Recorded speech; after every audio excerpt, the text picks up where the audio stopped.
Machine condition monitoring is not just about how the asset behaves on the inside, but also how it behaves in the outside, within its environment. So factors like temperature, altitude, and humidity, they drastically affect the machine's conditions and thus their overall performance. So what happens is that northern companies, or in the Midwest, they will suffer from more extreme conditions, higher temperatures or lower temperatures in winter, for example.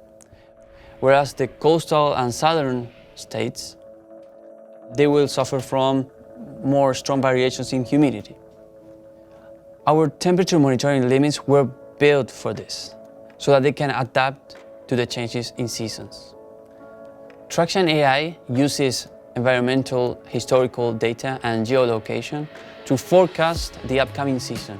And with that information, update the temperature thresholds to account for the upcoming changes. So for example, before we send out a high temperature insight, we will take the asset's information and we will compare it against the previous season data and the weather forecast for that region, which ultimately increases the monitoring accuracy and efficiency.